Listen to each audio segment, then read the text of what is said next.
Hi guys and welcome to today's video. If you're new here, hi, my name's Chloe and this is my channel. Today we are going to be talking about my university course. You guys have been wanting a Q&A on my course, so here it is. Just before we move on with the video, I'm basically just going to tell you what I'm doing. So I study marine and natural history photography at Falmouth University. It's basically anything to do with the natural world in a photography aspect. I had so many messages from you guys, which I was really happy about. I actually was surprised with how many guys asked questions. Okay, so the first question was, how much are lectures involved? Personal opinion, I think they are quite involved. They come on trips with us when we go on trips. When we go on trips, they sometimes run workshops where they will teach us about lighting techniques, studio setups. You can hold them back after a lecture and have a chat with them and stuff, and they're really chill. What kind of job are you looking of going into after, or what jobs could it lead to doing with your course? Good question. My style of photography, at the moment I'm trying to experiment with everything just to find what I really enjoy doing,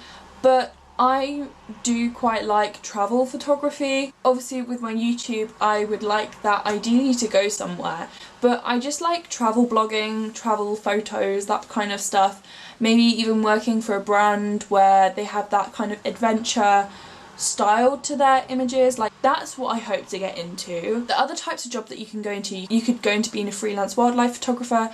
However, that can be a bit tricky. It can be expensive because you have to fund your own stuff. You can go into magazines and writing articles for magazines, taking photos, that kind of stuff. One of our lecturers, Jane, she was really high up in the industry with magazines, like working for dive magazines and stuff like that. There's been people who have graduated from the course and they've gone on to work with the BBC and work on Our Planet. There's so many routes that you can go down. You can also go into like conservation and that kind of stuff as well. How many sites are there within walking distance to take photos, e.g. woodland? Around here there are so many places that you can walk to, so many like parks, gardens, you've got the sea, you've got coastal paths, you can go on boat trips, you can get the train to different places. By the university there is a bunch of daffodil fields which are absolutely gorgeous at the moment. It's just a case of when you get down here, just go and explore, find new stuff. I'm still yet to explore quite a lot. I think I've been a little bit lazy. There's some people that have gone off and found amazing stuff. Also, Claire will give you a whole list of places that you could go around Cornwall. Additional costs for first year. The only thing that I've really had to pay for this year is my printing. I've had to pay for my portfolio boxes and printing my portfolio. If I wanted to do film, I've had to pay for rolls of film. I think that might be it. All the equipment hire is free. All the trips first year are free, and there is a lot of them as well. We went to Tresillick, we've gone to Lizard and Kynance Cove, we've gone to Helford, we've gone to Tahiti, we've gone to Heligan, we've gone to the Eden Project. What else have we done? We've been taken to a pool session to dive. The other people that were doing the splash side of the course, not the dive side, I can't remember where they went to, but they went on like an overnight stay somewhere. We also did an overnight stay in Dartmoor, which was really fun. If you have a look through my channel, you'll probably be able to find videos from different trips and stuff. Feel free to go check them out. I'll leave them linked in the description down below. There's a good variety of trips and they don't cost you anything. The only thing that I might have to pay for course-wise, other than my portfolio and my portfolio boxes, is if I miss any dives or any of my dives get cancelled and they really can't afford to slot me in anywhere else and I have to do 5 dives first year, otherwise I can't do the diving second year. I have to pay £35 a dive to catch up, basically. What is the workload like? The workload is manageable.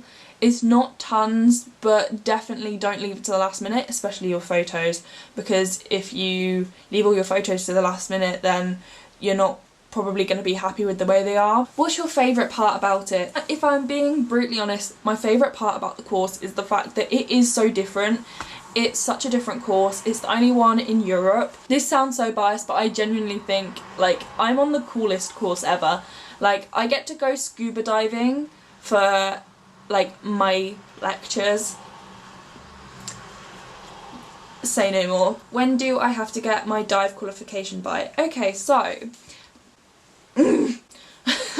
we had a lot of miscommunication on this front, a lot of arguments.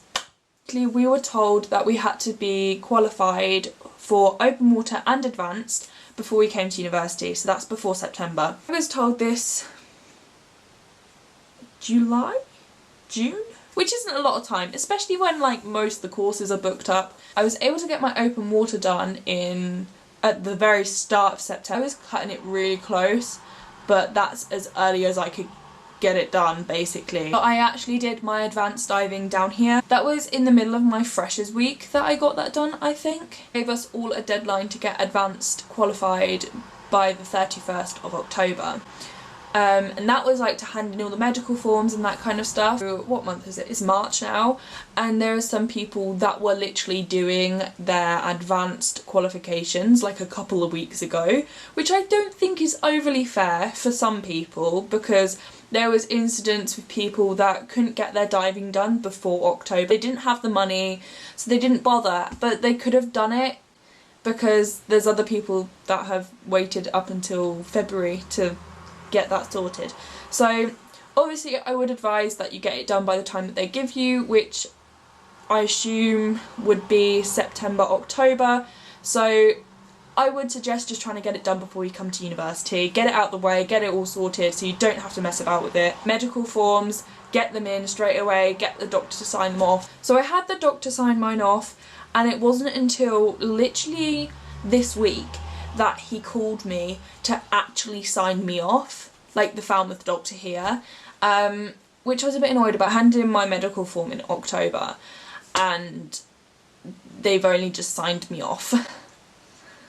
That was interesting. It was making me panic because I thought I wasn't going to get to do the dive portion of this course, but it was just basically confirming my migraines and that kind of stuff. Basically, if you tick anything yes on the medical form, that's gonna have to be chased up. Like, even if you had asthma when you were a child, like, that needs to get sorted, and like, you need to be in touch with them before you get to around March time, where you're probably going to be in a bit of a panic because you think you're not going to be able to dive. That's probably like one of the bad things, that everyone's down here is really chilled, but yeah, it's okay, it's all sorted, my medical form is fine, and I will be diving. That's the main part. What's the hardest part of the course itself? It's slightly more academic than I thought this course would be. So we've got zoologist and a marine biologist on our course, and whoa, they are very knowledgeable people, put it that way. Some of our lectures I do find not so relevant sometimes. It's a lot to remember, especially if you're not someone that's very academic. You come to Falmouth and you know it's a creative university and you don't really expect how academic it's going to be. Like, you think, yeah, nature photography, yeah, wildlife photography, yeah, photography in general, like, it's not that academic, but when it comes to learning about habitats and the environment and the sea, and like, it can be very sciencey. It's quite like biology in a sense, but your photography is basically the dumbed down version of zoology or marine biology, and instead of having to properly retain the knowledge, you kind of got to know a bit, but you're mainly taking photos. I think that's the easiest way to put it. Do they have thermal cameras? So I went into the department to ask specifically about this. They do not have thermal cameras because, one, they are very expensive, and two, I don't know what I just said to. You might invest in looking into one if you nag them about it a lot, because they get a some amount of money to basically buy equipment that students would like. So if you suggest that, they might consider getting it.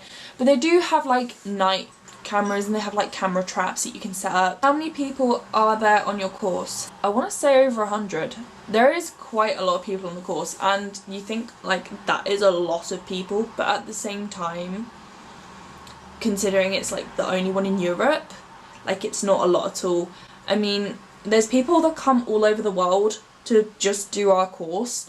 Like, me being from Northamptonshire, that's like 6 hours away, and I thought I was going to be like one of the furthest away. Like, no, there's people that are coming from further up north than me, and there's also people coming from like America, Japan, Portugal, you name it. Like, yeah. How much time do you spend out as a class actually shooting, and how much on your own shooting? Okay, so like I mentioned, all of the trips, when you go on a trip you take your camera. They were doing some tutorials on campus where you would need your camera and you just go around campus and taking photos and practicing stuff. So there are opportunities that you can shoot with people, you can organise with people to go to different places to take photos, that kind of stuff. Most of it would be your independent work, so I wouldn't rely fully on like the university taking you on trips. I wouldn't rely on that at all. In a sense, they do give you a push in the right direction on like places to go and what to do. Basically the continuity has changed because this is future me. I asked my course what they thought about the course and I got some feedback from a couple people about their opinions on the course. The first one I got back was basically about some of the lectures being a little bit inconsistent, just saying that there's not really many critiques this term. There's basically a bit of confusion because the lectures aren't very clear. At the moment the lectures are very academic and not really about photography, so some people are struggling with that. You'll find that when you're on the course it's like quite split. There's people that have come from a photography side and there's people that have come from like biology side, and like they've got to like cooperate for both sides kind of. This is another one. I'm enjoying this term much more, especially the diving. I feel like I'm doing the course that I want to do now and so engaged in what we're being taught. Would tell my past self just to keep going when last year I thought the course wasn't for me. So I think a lot of people felt like that. A lot of people did the first term and because it was just introducing yourself to the course and it was kind of it was quite picky, it wasn't like very streamlined, so a lot of people were thinking, is this the right course for me? But like getting into second term is a lot more, this is what we're doing. But it's not a bad course, good trips, underwater opportunities, and if it stops raining. Overall a good course, has been good this term as the trips has been fun, diving has started and the underwater lectures are very good. I'm enjoying this term a lot more than last. The modules are more interesting, the trips have been worthwhile. The diving alternative splash workshop has been my favourite thing so far. People were basically saying that second term is much better than the first term. First term was a little bit of a drag, but I guess it's just getting you into being at uni. It's basically for them to see what stages people are at, because people are coming at from different levels. Like people have been doing photography for years. There's people that are a lot older than others, so obviously I've come straight from A levels. I had an A level in photography. That's basically the only experience I've had, and I am 19, and there's people on my course that are 23 and they've been doing it for a little bit longer than I have. So everyone's at different levels. There's people that have come onto the course that have hardly ever touched a camera before. That's basically what I've got to say, so I'll pass myself back to past me. To finalise this video, I wouldn't change my course for the world. I can imagine myself being anywhere else or doing a different course. I'm so happy here in Falmouth. I've got an amazing flat. I've got a really good friendship group on my course. Yeah, and I think my course is really cool. I love being able to say to people where I am and what I'm doing and being like, yeah, I'm going scuba diving and taking photos and that kind of stuff. There's good and bad bits about the course, but then there's like always going to be some little bumps in the road in anything that you do. So thank you very much for watching this video and have a good week. Also don't forget to like and subscribe if you haven't already.